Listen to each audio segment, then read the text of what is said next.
भाषण में आने वाले तमाम मेहमानों को खुशामदीद कहा जाता है। इस पुरवकार तकरीब में आने वाले हर मेहमान को हमारे लिए मुअज़्ज़ज़ है और हम तमाम मेहमानों को खुशामदीद कहते हैं। ऐसा लगता है कि रहमत की घटा छाई है, ऐसा लगता है कि रहमत की घटा छाई है। ये हवा फूल से खुशबू को चुरा लाई है। रंग बिखरे हैं मेरे सहन के हर कोने में, आप आए हैं तो आंगन में बहार आई है। मुद्दत के बाद आज फकीरों के जाम में उतरी है कहकशां, तेरी आंखों की खैर हो। हमारे चीफ गेस्ट अरसे दराज से तालीमी शोबे से मुंसलिक हैं, तो इनकी नज़र मैं कुछ अल्फाज करना चाहता हूँ। सुनना है बोले तो बातों से फूल झड़ते हैं, सुनना है बोले तो बातों से फूल झड़ते हैं। ये बात है तो चलो बात करके देखते हैं। सुनना है इसको भी है शेर व शायरी से शुगफ, सुनना है इसको भी है शेर व शायरी से शुगफ। सो हम भी मौजूद अपने हुनर के देखते हैं। रुके तो गर्दिशें इसका तवाफ करती हैं, चले तो ज़माने इसको ठहर के देखते हैं। कहानियाँ ही सही, सब मुबालगे ही सही, ख्वाब है तो ताबीर करके देखते हैं। Now I would like to invite Sir Abdullah Jasra Sahab to come on the learners platform.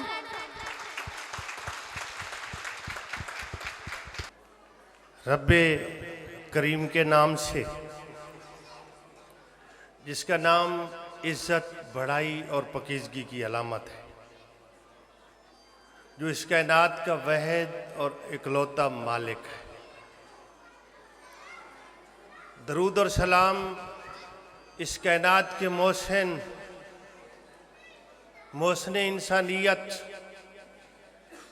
मेरे और आपकी रगों में दौड़ने वाले लहू की तरह, और जिनकी मोहब्बत हमारा कुल असासा है, जनाबे मुहम्मदुर रसूलुल्लाह सल्लल्लाहु अलैहि वसल्लम की ज़ात मुबारक पर।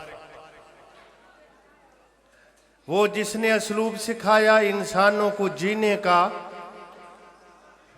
वो जिसने असलूब सिखाया इंसानों को जीने का, अपना कैद अपना रहबर है सलार मदीने का। अल्लाहुम्मा सल्ली अला सय्यदिना व मौलाना मुहम्मद व बारिक वसल्लम। जनाबे इसानुल हक साहब, प्रोफेसर जमील अहमद बंदियालवी साहब, अब्दुल मजीद खान साहब और इंतहाई अजीज़ भाई साद नसर,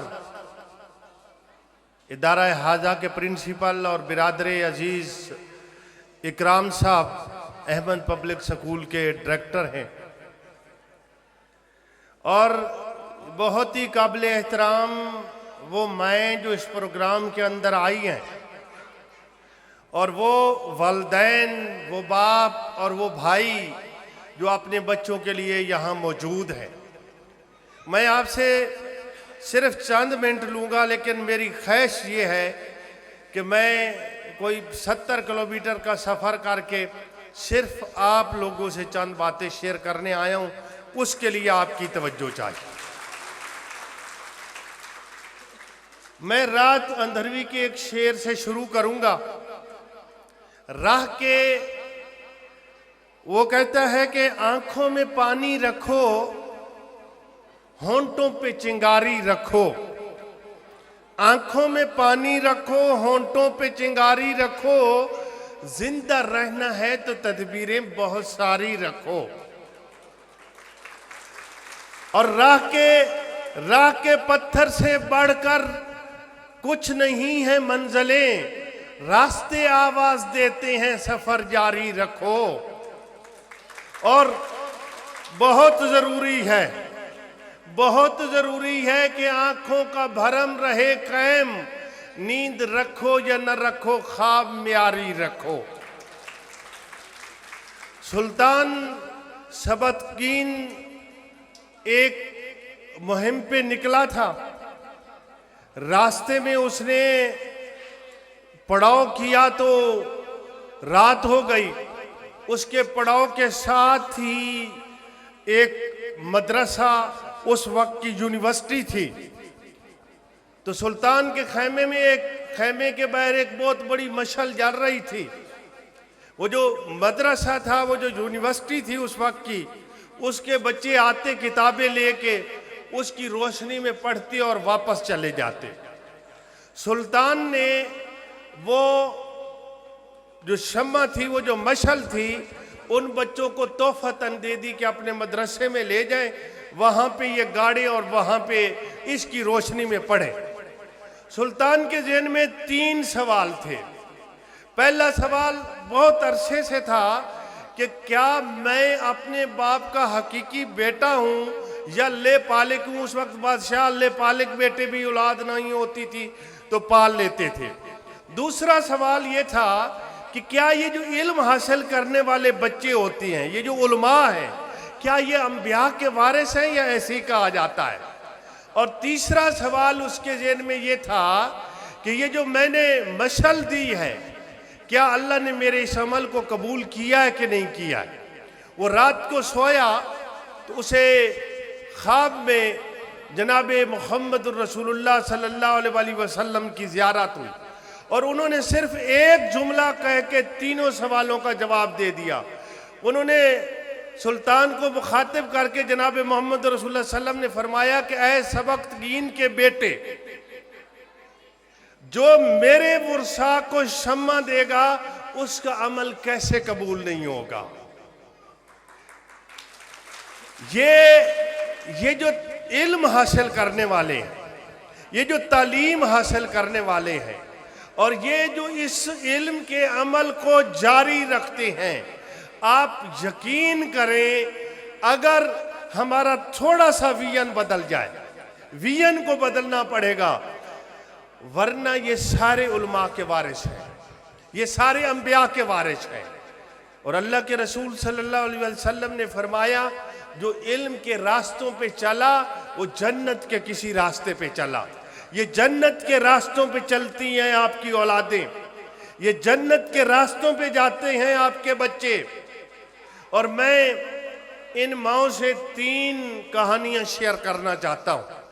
तीनों कहानियां सच्ची हैं और पाकिस्तान की हैं। मुझे मौका मिला है तो ये मेरे लिए बड़ी खुशकिस्मती की बात है। ये कराची के एक बच्चे की कहानी है। उसको माँ ने पहली क्लास में भेजा था और साथ 2 पैसे दिए थे। उस वक्त रुपए नहीं होते थे, पैसे होते थे। 2 पैसे दिए थे। उसने अपने बच्चे को समझाया कि बेटा 1 पैसा है आपका और 1 पैसा किसी ऐसे बच्चे का है जिसके पास जेब खर्च नहीं होगा। 5वीं तक उस बच्चे ने यही किया कि रोजाना 2 पैसे ले जाता, 1 पैसा खुद कोई चीज खरीदता और दूसरे पैसे को वो किसी गरीब को देता। और जानते हो बड़ा हो के कौन बना? वो अब्दुल सत्तार ईदी बना, दुनिया की सबसे बड़ी एम्बुलेंस सर्विस रखने वाला। मैं आपको यकीन से कहता हूं कि ये जो आपके बच्चे हैं इनको अब्दुल सत्तार ईदी आप बना सकती हैं। और ये पहला स्कूल और मदरसा आपकी गोद है। दूसरी कहानी भी कराची की है। एक बच्चा जब स्कूल में गया तो माँ ने उसको रोटी बांध के दी। उसने कहा बेटा आधी रोटी आपकी है और आधी ब्रेक उसकी है जो बच्चा यतीम होगा या गरीब होगा। और 8वीं तक वो बच्चा तकसीम करता रहा। 8वीं तक वो यतीमों में अपनी आधी रोटी तकसीम करता रहा। जानते हो वो कौन बना? वो नेमतुल्लाह खान बना, जिसने अल खिदमत फाउंडेशन जैसी तंजीम की बुनियाद रखी, जो दुनिया की 5 बड़ी फलाई तंजीमों के अंदर है। आप इस स्टेज पे बैठी हुई एक औरत नहीं है, आप इस चेयर पे बैठा हुआ एक बाप नहीं है। आप यकीन करें किसी नेमतुल्लाह खान, किसी अब्दुल सत्तार ईदी के वालिद या वारिस हैं।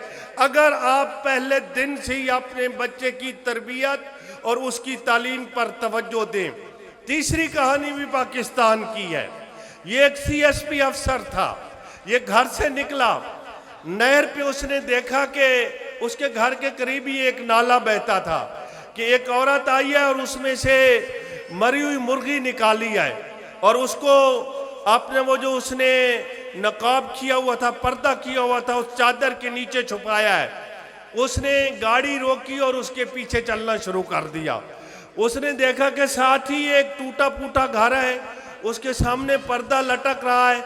वो औरत गई, उसने मुर्गी को धोया और उसकी खाल उतारना शुरू कर दी और उसको काटना शुरू कर दिया। उससे रहा ना गया, वो अंदर दाखिल हो गया। उसने कहा, बीबी ये क्या करती हो? मैंने देखा है तुमने गंदे नाले से उठाई है और मरी हुई मुर्गी है, आप इसका गोश्त काट रही हैं। उसने कहा, भाई आप जाए अपना काम करें। उसने कहा, नहीं मुझे बताना पड़ेगा। उसने कहा, देखें मेरे 5 साल से बेटे भूखे हैं, 5 दिन से मेरे बेटे भूखे हैं, कोई खाने को चीज नहीं है, तो मैं उनके लिए पका रही हूं। वो बाहर निकला, उसने पहली सिलाई मशीन खरीदी, उस औरत को दी और दफ्तर में जाके वर्दी उतारी, रिजाइन दे के घर वापस आया और अखुवत जैसी तंजीम की बुनियाद रखी। उसका नाम डॉक्टर अमजद साकिब है, जो इस वक्त भी इस दुनिया के अंदर मौजूद है और पाकिस्तान की औरतों में पाकिस्तान के बजट के बराबर 2023 में उसने बगैर सूद के कर्ज तकसीम किया है। यहाँ इन सीटों पे बैठे हुए वालिदैन और आपकी गोदों में, आप यकीन करें डॉक्टर अमजद साकिब जैसे लोग बैठे हैं। सिर्फ आपने परवरिश करनी है। और इस कहानी के पीछे भी माँ का किरदार है। उसने इस बच्चे को समझाया था, डॉक्टर अमजद को, कि ये 2 पेंसिलें हैं, एक पेंसिल आपकी है और एक उस बच्चे की होगी जिसकी जेब में पेंसिल नहीं होगी। यहाँ बैठे हुए हजरात, मैं आपसे एक और सवाल भी करना चाहता हूँ। आपका बेटा भी कलमा पढ़ता है, आपका बेटा भी कुरान पे यकीन रखता है, आपका बेटा भी जनाब मोहम्मद रसूलुल्लाह सल्लल्लाहु अलैहि वसल्लम को आखिरी रसूल समझता है। मेरा एक सवाल है, मैंने अपने तलबा से भी सवाल किया है कि यहाँ का बच्चा आज इस फिक्र के अंदर लगा है कि गाड़ी आ जाए, अच्छी जॉब आ जाए, घर बन जाए, ये मेरी कामयाबी है। और आपके मुकाबले में फलस्तीन के अंदर खड़ा हुआ 10 और 12 साल का बच्चा वो टैंक के सामने पत्थर उठा के खड़ा है। उसकी आरजू शहादत है, उसकी आरजू बातिल को शिकस्त देना है। इतना बड़ा फर्क क्यों है? इतना बड़ा फर्क इसलिए है कि उनकी पुश्त पे ऐसे वालिदैन हैं जिन्होंने अपनी औलाद की तरबियत ऐसे की है। उनकी पुश्त पर ऐसे इदारे हैं जिन्होंने उनकी आंखों में शहादत और जज्बा जिहाद को ख्वाब बनाया है। मेरी आपसे दरख्वास्त है, मेरी तमाम वालिदैन से दरख्वास्त है कि अल्लाह के लिए आपने बच्चे को भेजना है। और ये बच्चा, आप ये मुझे बताएं कि जब आप सारे किसान हैं, मैं इस इलाके में रहा हूँ, आप जब बीज डालते हैं तो आप ज़मीन देखते हैं कैसी है, कहाँ तनावर दरख्त बनेगा, कहाँ हमारा जो फसल है ज़्यादा अच्छी होगी। तो ये आपकी औलाद उस फसल से गई गुजरी है कि जब आप बच्चे को दाखिल करवाते हो ये देखते नहीं हो इदारा कैसा है। और मुझे यकीन है कि साद नसर साहब का इदारा एक ऐसा इदारा है जहां आपके बच्चे एक तनावर दरख्त बनेंगे, जहां आपके बच्चे इंशाअल्लाह इस पाकिस्तान के मुस्तकबिल को सुधार देंगे। और आखिरी चीज़ जो मैं आपसे शेयर करना चाहता हूं वो ये है कि मैं चूँकि 3 अजला के तमाम स्कूलों को तकरीबन मैंने विजिट किया हुआ है, जितने हाई स्कूल हैं वो चाहे प्राइवेट हैं या गवर्नमेंट के हैं, और पिछले 20-22 साल से मैं इसी फील्ड के अंदर हूँ। और मेरा एक एरिया PMS और CSS के वो बच्चे भी हैं जो मुस्तकबिल में ये करते हैं। मैंने एक बात का अंदाज़ा लगाया है कि इंसान के पास 3 चीज़ें होती हैं। जब भी आपके पास कोई तलब इल्म आएगा, एक उसके पास हाफजा होता है, एक उसके पास ज़हानत होती है और एक उसके पास सलाहियत होती है। मैं बड़ी दयानतदारी से कह रहा हूँ कि मेरे एनालिसिस के मुताबिक सलाहियत, ज़हानत और हाफजा जितना इन बच्चों के अंदर है उतना किसी के पास भी नहीं है। ये मैं बिल्कुल दयानतदारी से कह रहा हूँ। हमारे यहाँ जो प्रॉब्लम है वो ये है कि एक मुहावत हाथी को पकड़ के जा रहा था। बड़ा ताकतवर हाथी था और छोटी सी रस्सी थी। तो मुहावत बच्चों ने देखा कि इतना बड़ा हाथी इतनी छोटी रस्सी में कैसे। वो बच्चे दौड़ते हुए गए मुहावत के पास कि अंकल ये इतना बड़ा हाथी इतनी छोटी रस्सी में, ये तो गर्दन को ऐसे करे 1000 टुकड़े हो जाएंगे, ऐसे कैसे है। तो उसने कहा बेटा ऐसे नहीं है, जब ये बच्चा था तब मैंने ये रस्सी डाली थी। इसने 8-10 दिन कोशिश की टूट जाए, नहीं टूटी। इसके ज़हन में बैरियर लग गया कि ये रस्सी मैं नहीं तोड़ सकता। अब ये कोशिश ही नहीं करता, जी चाहता है लेकिन वो जूं ही है इसके ज़हन में ख्याल आता है ये रस्सी मैं तोड़ दूं, तो ये कोशिश ही नहीं करता। बैरियर समझाता है तुम ये रस्सी नहीं तोड़ सकते। यकीन करें हमारे बच्चे ज़हीन हैं, हमारे बच्चे लायक हैं, हमारे बच्चे फतीन हैं, लेकिन ये दिमागों में लगेगा बैरियर कि मैं किसी मजदूर का बेटा हूं, मैं किसी गरीब का बेटा हूं, या मैं किसी देहात से तलक रखता हूं, मैं ऐसा नहीं कर सकता। अल्लाह के लिए इनके ये बैरियर तोड़ दे, अपनी औलाद को समझाए कि इस कायनात के अंदर कोई भी ऐसा काम नहीं है जो नामुमकिन हो। ये तुम्हारे लिए मुमकिन है, तुम कर सकते हो। मैंने एक तहकीक पढ़ी है कि बच्चा मैट्रिक तक 13,000 मरतबा ये जुमला सुन के आता है ये तुम नहीं कर सकते हो। बच्चा साइकिल चलाता है, बाप कहता है नहीं आपसे नहीं चलेगी, गिरोगे। उसके दिमाग में बैरियर लग जाता है, मैं ये नहीं कर सकता। बेटा कुछ नया करना चाहता है, बाप एक ही जुमला समझाता है कि ये तुम्हारे लिए मुमकिन नहीं है, बेटा समझता है ये मेरे लिए नामुमकिन है। बेटा फिर बड़ा कोई काम ही नहीं करता। अपनी औलाद को पहले दिन से एक बात सिखा दो कि हाई रिस्क हाई गेन, जितना बड़ा जंप लगाओगे उसका हासिल उतना बड़ा होगा। जितना बड़ा रिस्क लोगे, जितनी बड़ी छलांग लगाओगे, उसका हासिल उतना बड़ा होगा। और औलाद की अल्लाह के लिए आखिरी चीज, इस औलाद को कुरान और हदीस के साथ जोड़े, कुरान और हदीस के साथ जोड़े। और ये मैं साद भाई से भी रिक्वेस्ट करता हूँ, मेरे अपने इदारे हैं, हम भी फॉर्मेलिटी के तौर पे लिख देते हैं कि यहाँ कारी का इंतज़ाम भी होगा और कुरान भी पढ़ेंगे। अल्लाह के लिए, मेरी आखिरत के लिए वो बच्चा काफ़ी है जिसको मैंने कुरान पढ़ा दिया और वो घर जाकर कुरान पढ़ता है, जिसको मैंने कुछ अच्छा सिखा दिया और वो सोसाइटी में जाके अच्छा करता है। मैंने इनको लफ्ज़ पढ़ा दिए, बोलना सिखा दिया, शायद ये बच्चा तो कामयाब हो जाए, मैं कामयाब ना हो सकूं। और एक और बात करना चाहता हूं, अपनी औलाद को कामयाबी का तस्वुर सिखाएं। आप सारे वालिदैन बैठे हैं, कामयाबी ये नहीं है कि पहले मेरा कच्चा घर था, मेरे पास साइकिल थी, मेरे पास अब गाड़ी आ गई और कोठी बन गई। कामयाबी ये है कि मेरे कामयाब होने से मेरी सोसाइटी को मेरा क्या फ़ायदा पहुंचा। अगर मैं वो दरख्त नहीं हूं जिसके नीचे 5 से 10 लोग बैठ सके तो मैं कामयाब नहीं हूं। माशरे को फ़ायदा नहीं दिया तो मेरे बड़े होने का कोई फ़ायदा नहीं है। कामयाबी ये है कि मैं इस सोसाइटी को बदलूं, कामयाबी ये है कि मैं इस माशरे के लिए कुछ करूं। आखिर पे मैंने तो थोड़ा सा प्रोग्राम देखा है, लेकिन जो देखा है वो बहुत अच्छा था। और इसकी पुष्ट पर कौन है? वो टीचर्स हैं, वो उस्ताद है। और तुम उस्ताद को हम समझ नहीं सकते, ये जिगर का खून पिलाता है। मैं इनके लिए एक शेर पढ़ना चाहता हूं और आप तमाम समीन से दरख्वास्त है कि उनको आपने दाद देनी है।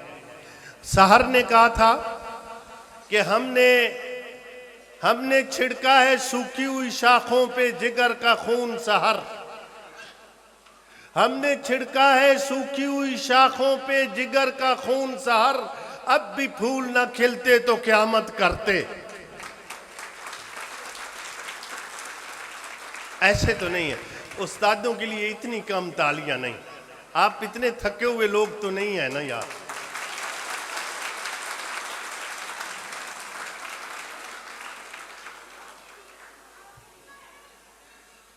उस्ताद के मुतल्लिक एक छोटी सी कहानी शेयर करके मैं बात ख़त्म कर दूं। ये 2-3 मिनट है ना साथ भाई, है ना, मैं बात कर लूँ ना। और जानते हो ना, सिकंदर आजम का जो टीचर था वो अरस्तु था। अरस्तु और सिकंदर आजम जा रहे थे, सामने नदी आ गई, नदी का बहाव तेज था।